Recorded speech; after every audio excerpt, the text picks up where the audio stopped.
Brosplay! Alright, welcome back. This is why I don't like when people are too nice. You were telling a story about the lady who goes out of her way to get you a better deal on toilet paper. Yeah. And that's great and all, but then you were saying, like, now you kind of feel bad because she did all this work for you, and you kind of feel like you have to take it. So now you're carting all this shit home that you don't want. That I always find happens when it's, like, my birthday or just random other things. Like, one time, I'm, like, I don't know if I talk about this very much, but I generally do my best to eat pretty healthy. And, Jesus. like, I'm not a big fan. Sorry, the gore in the background. Yeah, I love the digital gore, like the rendered holographic gore. Yeah. And so, like, I normally don't eat much at Tim's, you know, like, I'll sometimes get their breakfast sandwiches or whatever. But this one guy asked me if I wanted anything from Tim's because it was my birthday, and I said, no, like, I'm good. Definitely don't need anything. And then he comes back with a box of Timbits and a hot chocolate. And in my head, I'm thinking, you're an asshole. Yeah. Because now I have to eat this shit that I feel obligated. Yeah. He didn't just bring it home and then you're like, shit. Like, he actually asked you and then ignored that. Yeah, he actually defied my wishes. You've defied my birthday wishes. But it's weird because everyone would understand, like, even me included, understands that he's being nice, but he's not being nice in his ultimate outcome. I'm glad you brought this up because the people think they're being nice when they give you the right of way, even though they have it. You're not being nice. You're an asshole. The rules of the road are there to keep everyone in line so we all understand the proper procedure. If you are going straight and you let me go on a left and you choose to go, it's still my fault. Like, you have the legal right of way. Don't be a nice person. Keep fucking driving. Yeah. The only time that I would say there's an amendment to that is when it comes to foot traffic and drivers. Unusual circumstances, of course. Yes. Well, because when I'm on the side of the road, I'm always thinking, that car travels so much faster than me, he might as well go. Yeah. And then I can do my thing. But when I'm in the car, it's totally the opposite, because I'm thinking, this could be a fucking retard, and he could walk out in front of my car. So I'm going to let him go, and then I'm going to drive. But I've had people fully stop on a street, no one behind them or in front of them, to let me go. And I'm like, fuck you, man. Like, there's no reason for you to do that for me. That is dangerous. You weren't kidding. Was this molten before? Yeah. Oh. Yeah, this is essentially emulsion. Is it? Is this like a giant Gears of War reference, or is it just like have painful similarities? Well, I think it's kind of a reference to a lot of old games. Like, it reminds me of Unreal Tournament. It very much does. It feels like Unreal Tournament. Unreal. Although I haven't played Unreal Tournament in years, maybe even a decade. They haven't made any games in years. You know who makes Unreal? Unreal? No, the guys who made Gears of War. Oh, there you go. Yeah, Unreal was like their. It's all one big conspiracy. One of their biggest, or like the first. I think it was one of the first hugely successful games, which allowed them to take some risks. We gotta play Gears, man. The first Gears is actually brilliant. It actually has so much level design into it. I kind of forgot about it. I really like the Gears single player. Yeah. Although I feel like the chainsaw doesn't have the same kind of impact. It's a lot of fun in melee, not melee, multiplayer. But yeah, it just doesn't have that same oomph when you play against like NPCs. Have you seen somebody get bayoneted in Battlefield 1? Not in Battlefield 1, no. Oh, it's amazing. Because you have to sprint and then click the melee button. So it requires a lot of practice and attention, and you're heavily what's the word I'm looking for? Disoriented? No, disencouraged? De-encouraged? And not encouraged? Deterred, alright. You're heavily deterred from an unsuccessful run. Like, if you don't hit anybody, you suddenly move super slow, and then you can't do it again, and you can't turn very fast, so it's pretty balanced. And most of the time I end up just getting mashed. But they have these challenges that you can do that kind of remind me of the Battlefield 2. Remember how ranks were based on medals and score per minute. Yeah, Battlefield 2 was amazing. It was, but we're talking about a different one. We're talking about Battlefield 2 Modern Combat for the PS2, not Battlefield 2 for the PC. It's a totally different game. What? Yeah. Really? Yeah, completely different game. Like totally played entirely differently. No idea why they called it Battlefield 2. I think it's the Modern Combat is like an addition. Okay, that's good to know because I always assumed Battlefield 2 was Battlefield 2. Yeah, I'm gonna go check in on it, and maybe I'll do an amendment. But yeah, I'm fairly certain it's not because I played it on the PC later on, and it was not the thing that you and I played. Weird. Yeah. Because yeah, the Battlefield 2 for the PlayStation 2, one of the best shooters of all time. It was amazing. It was so much fun. And the way it went about medals, you got rewarded for doing challenging things, not repetitive things. Like you remember get 4 kills with 1 clip of a 5-round sniper? Yeah, that was the one I always went for. It was so hard to do. And it made you feel like a badass. It did when you finally did it, because you had one of them you could not make. Like you can fuck up one time. Other than that, it had to be a one-shot kill for every other time, which was hard. And it was a PS2 game, so things weren't quite on as you expected them to be. Better than Gears of War. Yep, still better than Gears of War. But in this, they do a similar thing. There's medals that have tiers, and you have to go through those in order. So it's the first one's usually simple: get 10 melee kills. That's it. There's no requirements under that situation. And the next one is get 5 melee kills in 1 round, and then get 3 melee kills in 1 life. Ooh. So I focused on the melee thing. It was like it actually kind of got not fun. Only in that first that brick of 10 was not fun for me, because it was just like there was really no challenge to it. It was just like a crew 10 melee kills. Or you're just grinding at that point. Yeah, it was a grind. But as soon as I got to the get 5 in a round, I was like, oh, this is fun. Like this is this is what I've been waiting for. Yeah, and they keep getting more and more with the XP. Which is good English, thank you. Oh, I missed. I totally missed. Oh, there's going to be a shield guy behind me. Oh, good call. Good punch. Yeah, I actually just knocked his block off. It wasn't like I broke his head. I just... I thought you were going to say his balls off. Oh. This guy is intense. I don't think we've seen one like this before. The music's also appropriately changing, which I really appreciate. Yeah, I gotta say this. Oh yeah, you can. I forgot about that. You can execute. These big shield guys really bother me. They seem to be. Do you have grenades? I think you have a grenade. It looks like a grenade symbol there. Look at that. Yeah, that's probably how you're. Oh, does it come back? I think I only. It's a cooldown. Look at it. Where? The grenade? Is that not moving? I don't think so. I think it is. Look at. It is. It's refilling. Oh, it's a cooldown. That's so neat. Don't forget, your pistol has unlimited ammo. Right. Ooh, the music slowed down and muffled when you did that. That is just like it's the little things, you know. So I guess I can break the shield. I just don't think I've ever broken any of their shields. I don't know if you can. I think it just changes color. Yeah, apparently that doesn't do anything. That is cyan. No, it's not. That's baby blue is what that is. Baby, baby, baby blue. Hey, that easily could have been the song. What? He got me. It mashed you. Okay. Did you hear my rendition? Baby blue. You know how many people it took to write that song? Probably 12.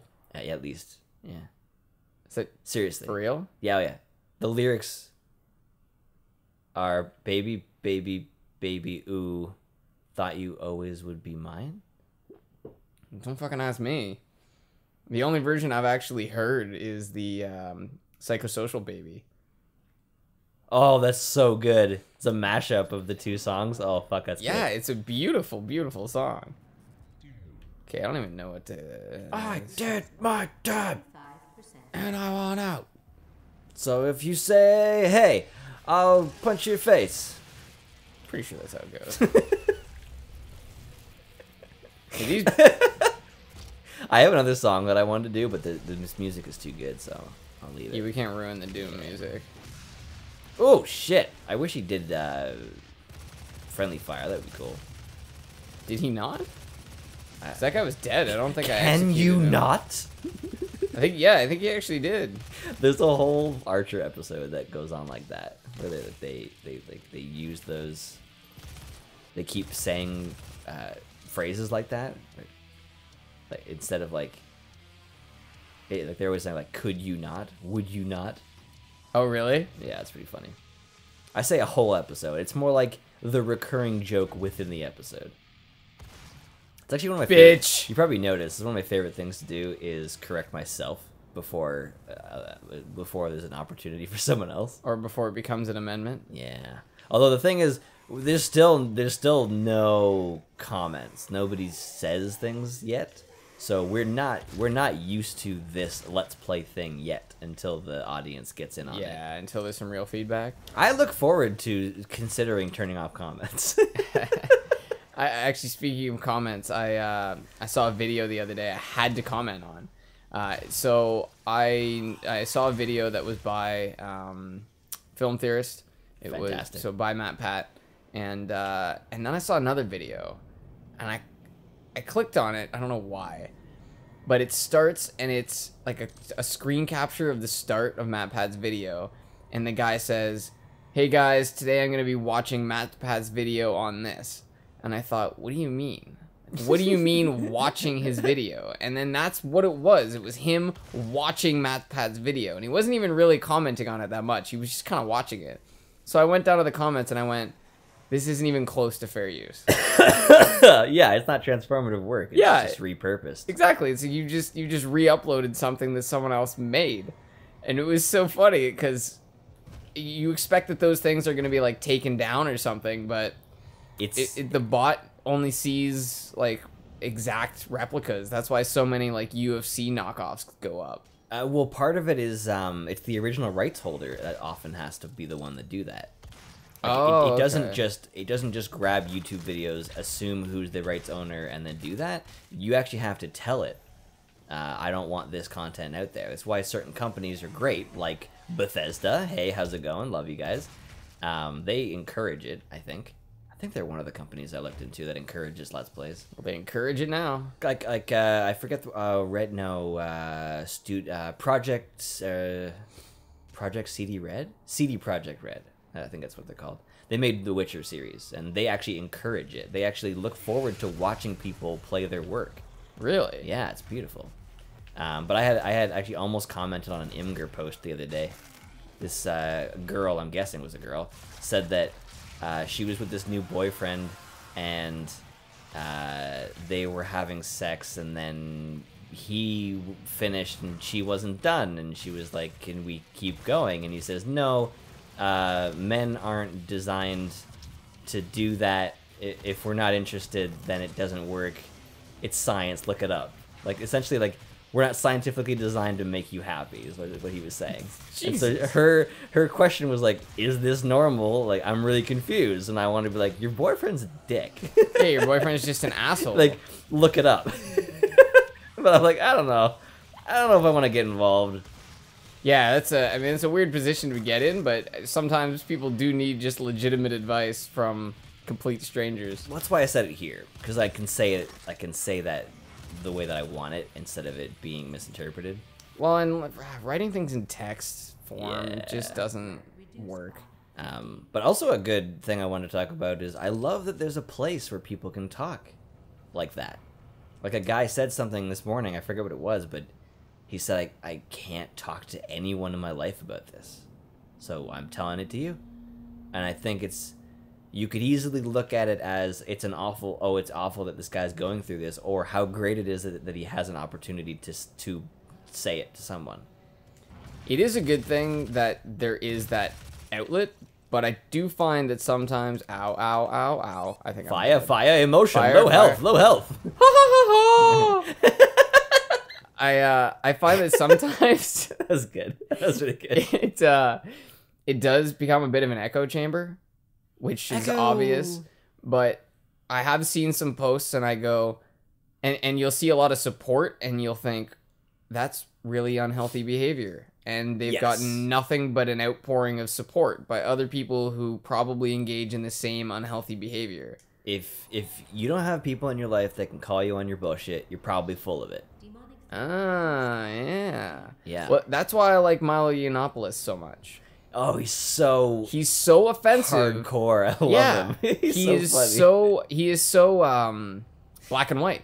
And these right-wing feminists, they just can't handle me. And when he, okay, I don't even know if I want to say this, but at one point he's like, and these people in their wheelchairs. Yeah. And Joe just starts crying because it's so obscene, but it's like they're mocking me. Well, and then he makes a good point. It's the same point that goes on with the whole gender pronoun thing. It's not the people who are affected. It's the people who are arguing on behalf of the people who are affected as if they speak for them. Speedy Gonzalez.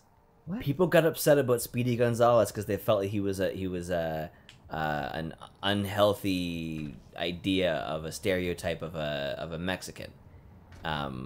Even though he's kind of everything positive, he's fast, he's adorable, he's really polite. And isn't he never late? Maybe. Oh no, that's the rabbit from. No, well, he is always late. That's his thing. I'm late. I'm late. Very, very late. Very, very late for a very important date. No time to say hello, goodbye. Also, we should date. But thanks. People clamored for that to be changed, and I think they actually did change him, and then an actual group of people from Mexico, as well as Mexicans from other countries, were like, "No, fuck that shit, bring it back." We like him. He's cool. Well, I'm listening to I think his name's Jordan Peterson. He's a professor somewhere in Canada. I think he's University of Toronto. Good for him. And he said, why is it offensive for someone to dress up as a Mexican person for Halloween? Mexican people have a very long, proud, specific tradition. It's not like you're mocking them by wearing sombreros. Like, a lot of Mexican people wear sombreros.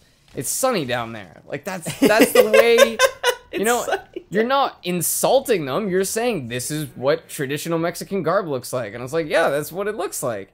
You know, if you were dressed like a thug criminal and you're like, oh, I'm a Mexican, well then, yeah, that's an offensive costume. Shooting up the jobs.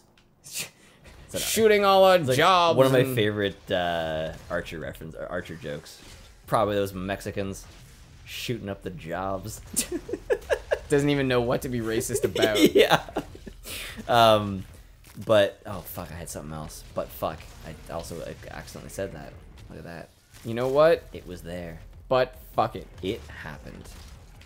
Isn't that the original version? I was gonna make a gay joke, but fuck it. Oh, that's good. I like that. Pretty sure that's where it came from.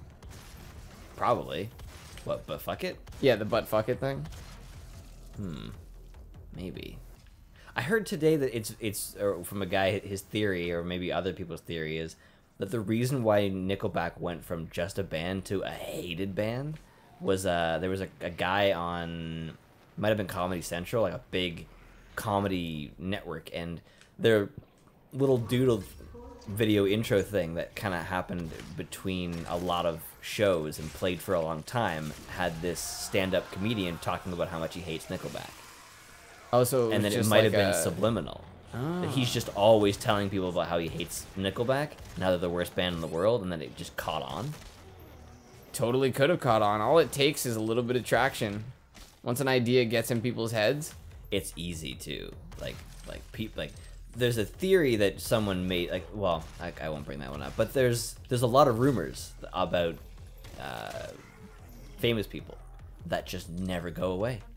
Doesn't matter. Yeah, like Richard Gere. Oh, that was exactly what I wasn't gonna bring up, but because I don't want to perpetuate it. I've only heard that one from Family Guy. Yeah, and I think it was probably more popular before our time. That's true. Richard Gere is a little before us. I know him from Primal Fear. Oh, he's so good in Primal Fear. Everyone's so good in Primal Fear. Have you seen? He's in. I think it's called Brooklyn's Finest. It's got Don Cheadle. Oh my God, Brooklyn's Finest is such a sad and intense movie. Oh yeah. And Ethan Hawke is in Ethan Hawke is in it. What I like about that movie is that it's counter. The ending is counter to the way you expect. Spoilers. Everyone, I'm not going to say exactly what happens, but the characters that appear to be trying to get on top don't, and the characters who gave up end up on top. It's really interesting. Spoilers. Well, it's up to you as to whether you consider them to be giving up or trying to get on top. That's true. Spoilers. It's all up to interpretation. Spoilers. Hey, I just want to say, brother, I really love doing this show with you, and also, I really love you. Love you too, bro. I think about it a lot. And we say it every day. We Or not do. every day. Every week. We see it every time that we see each other. Yeah. But I wanted to say it on the show, so it's immortalized as about as permanent as you can get. Now we and the rest of the world know. Shit. Well, they're not going to know for months, so. Okay, well, you know what? I'm just going to say it again. I love you, bro. Oh, I love you too, bro. Thank you for joining us, people. Oh. We love you too. Just, you know, if, Not as much. if you got bros, hug them, think about them, love them. If you got hoes, also hug them, think about them, love them. Just love people. Yeah, if you got people, tell them you love them. Or just think about them either way.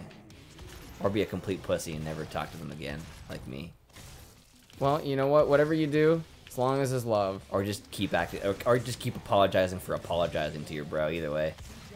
That's the Canadian way, isn't it? Yeah. And with this, thank you for joining us. There we go, real one, a real one. They knew it wasn't real. They could see. They knew more than us. They're clairvoyant.